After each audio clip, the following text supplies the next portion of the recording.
Welcome to all on my channel Study with Hari. Today we are going to read a poem which name is My Mother at 66 by Kamala Das. Dear students, इस poem में जो पोइटेस्ट है हमें ये बताती है कि जैसे वो अपने घर से जाती है एयरपोर्ट पे, तो जो उसकी मदर उसके साथ में जाती है वो बिल्कुल बूढ़ी हो चुकी है और उसको लगता है कि नेक्स्ट टाइम जब वो आएगी तो उसकी मदर उसको मिलेगी या नहीं। एक तो उसमें एक्साइटमेंट है कि नेक्स्ट टाइम वो मिलेगी और दूसरा उसमें फियर है मे बी वो उसको ना मिले। Let's start. Driving from my parents home to Cochin last Friday morning. ये बात लास्ट फ्राइडे की है, सुबह की, जब वह अपनी मदर यानी कि अपने पेरेंट्स के घर से कार को ड्राइव कर रही थी कोचिन एयरपोर्ट जाने के लिए। I saw my mother beside me dazed open mouth her face as like that of a cop and realised with pain that she was as old as she looked, but soon put that thought away thought away। तो वो कहती है कि मैंने देखा कि जो मेरी मदर है, मैं गाड़ी चला रही थी और मेरे बी साइड यानी कि मेरे पीछे वाली सीट पे मेरी मदर बैठी हुई, तो बैठे बैठे उसको नींद आ जाती है। वह डेज मीन्स ऊँगने लग जाती है और फिर नींद में उसका जो फेस है वो ओपन हो जाता है। ओपन फेस होने के बाद उसको लगता है कि उसकी मदर का फेस जैसे राख होती है बेरंग, ऐसे बेरंग सा दिखाई देता है और वह बिल्कुल बूढ़ी दिखाई देती है। एज सी लुकड, और जितनी वो बूढ़ी थी यानी कि 66 ईयर की वो थी, तो इसलिए वह दिखाई भी बिल्कुल बूढ़ी दे रही थी। जब वह अपनी मदर को ऊँगते हुए और उसका फेस उसको बिल्कुल ऐसे लगता है जैसे वो डेड हो, यह नेगेटिव चीज़ उसके माइंड में आती है। तो इस नेगेटिव चीज़ को दूर करने के लिए वह विंडो से बाहर की ओर देखती है। Let's discuss difficult word of stanza first. Besides होता है साथ में बैठे हुए। डोज होता है ऊँघना, जैसे नींद में हम ऊँघते हैं, बिल्कुल पूरी तरह से नींद नहीं आती। ऐशन होता है राख के जैसे बेरंग उसका चेहरा उसको दिखाई दे रहा था। वो कॉप्स होता है डेड बॉडी, और उसकी मदर जब सो गई थी तो ऐसे लग रही थी जैसे एक लाश के जैसे पड़ी हो। थॉट अवे होता है अनकॉन्शियस, वह अनकॉन्शियस हो जाती है और फिर बाहर की तरफ देखना शुरू कर देती है। अब हम सेकंड स्टैंजा को रीड करते हैं। And looked out of young trees, spitting the merry children spilling out of their homes। जब उसके माइंड में नेगेटिव थॉट्स आते हैं उसकी मदर के लिए, तो वह गाड़ी से बाहर की ओर देखती है। जैसे ही हम भी कई बार गाड़ी में जाते हैं, तो जब हमारी गाड़ी या बस स्पीड में होती है तो हम देखते हैं कि जो ट्रीज होते हैं पास वाले, हमें पीछे की ओर स्पीड में पीछे की ओर जाते हुए दिखाई देते हैं। इस तरह इसमें भी कमला दास को जो छोटे छोटे पेड़ हैं जो सड़क के आसपास हैं, वो उसको भी ट्रीज हैं वो एक्टिव और यूथ को शो करते हैं। जो बच्चे हैं वो एक्साइटमेंट को शो करते हैं, क्योंकि बच्चे अपने घरों से बाहर खेलने के लिए आते हैं। But after the airport security check standing a few yards away. Yards होता है गज। तो जब वह एयरपोर्ट पे पहुंच जाती है और सिक्योरिटी उसको चेक करती है, तो उसकी जो मदर है वो उससे कुछ दूरी पर खड़ी होती है। I looked again at her wan pale as a late winter's moon.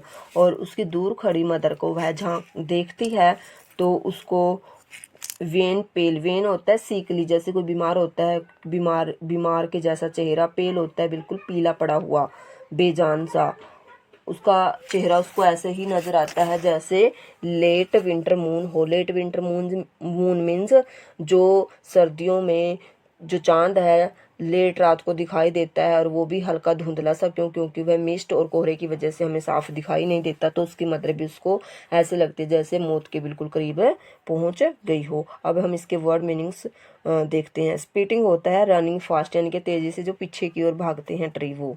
Spilling जैसे जो बच्चे थे अपने घरों से बाहर मैरी मेकिंग के लिए आ रहे थे। वेन होता है सीकरी, जो बीमार व्यक्ति होता है ना उसके जैसा चेहरा उसको ओल्ड एज की वजह से दिखाई दे रहा था। As a late winter's moon and felt that old familiar ache, my childhood fear, but all I said was, see you soon, Amma. All I did was smile and smile। जो third stanza इसमें poetess कहती है कि जो मेरी mother का face है वो बिल्कुल विंटर मून के जैसे दिखाई देता है, और उसकी मदर के फेस पे एक उसको दर्द भी दिखाई देता है जो कि उसकी बुढ़ापा की वजह से होता है। और फिर उसको वही अपना जो चाइल्डहुड में फियर नज़र आता था आज भी आता है, क्योंकि जब छोटा बच्चा होता है तो उसकी मदर उसको थोड़ी सी भी दूर हो जाए तो उसको ये सेपरेशन का डर लगा रहता है। तो यहाँ पर भी उसको उसकी मदर से सेपरेशन का डर ये है कि कहीं नेक्स्ट टाइम जब मैं आऊँ उस टाइम तक मेरी मदर की डेथ ना हो जाए। लेकिन फिर भी वो होप करते हुए अपनी मदर को खुशी खुशी अलविदा कहती है और स्माइल करती है। यहाँ पर 3 टाइम स्माइल आया, लेकिन यहाँ पर जो ये 3 टाइम स्माइल है इसका मीनिंग भी डियर स्टूडेंट्स अलग अलग है। जो फर्स्ट बार स्माइल आया इसका मीनिंग है कैजुअल स्माइल, ये यानी कि जो आम स्माइल हम एक दूसरे को अलविदा कहते हुए करते हैं वो है। और जो नेक्स्ट टाइम स्माइल आया इट मीन्स फियर, क्योंकि उसको ये डर है कि नेक्स्ट टाइम जब मैं आऊँ मेरी मदर में भी मिले या नहीं मिले, तो लास्ट टाइम की मीटिंग ये है, इसलिए वो स्माइल में डर है। और जो थर्ड टाइम की स्माइल है इसमें होप सो होता है, उसको लगता है क्या पता थर्ड टाइम जब वो नेक्स्ट टाइम आए तो उसकी मदर उसको जीवित मिले। अब हम इसके वर्ड मीनिंग देखते हैं। फैमिलर, फैमिलर होता है वेल नाउन, जैसे हमारे कोई फैमिली मेम्बर्स होता है या फिर हमारा फ्रेंड होता है जिसको हम अच्छी तरह से जानते हैं उसको हम फैमिलर बोलेंगे। एक होता है पेन। डियर स्टूडेंट्स, इस पोइम के थ्रू हमें एक मैसेज मिलता है, वो है सेपरेशन ऑफ फियर, यानी कि एक दूसरे से अलग होने का डर। जो इस पोइम में कमला दास को अपनी मदर से अलग होने का डर हमें दिखाई देता है। और इस पोइम में कुछ पोइटिक डिवाइसेस भी यूज हुई हैं, जैसे सिमली, इमेजरी, रिपीटिशन। सिमली होता है एक दूसरे से किसी का कंपैरिजन करना, जैसे यहाँ पर उसने अपनी मदर के फेस को एक तो लाश होती है ना, लाश का फेस होता है बेजान बेरंग, उसके साथ कंपेयर किया है। और दूसरा लेट विंटर मून के जैसा, वो बिल्कुल साफ दिखाई नहीं देता। वैसे ही जब वो एयरपोर्ट पर पहुंचती है तो जो उसकी मदर काफ़ी दूर खड़ी होती है तो उस टाइम उसकी मदर का फेस उसको लेट विंटर मून के जैसा लगता है। नेक्स्ट है इमेजरी। इमेजरी होता है जब किसी चीज़ को हम कल्पना में देखते हैं, जैसे वो यंग ट्रीज को अपना जो बचपन है उनको देख के वो याद करती है। और दूसरा जो यंग ट्री है इसमें इमेजिन किसके लिए किए गए हैं, यूथ के लिए और एक्टिवनेस के लिए। और जो मैरी चाइल्ड हैं वो एक्साइटमेंट के लिए इमेजरी के तौर पे यूज हुआ है यहाँ पे। और रिपीटिशन है जैसे स्माइल, स्माइल एंड स्माइल, और looked and looked. Thanks students, I hope you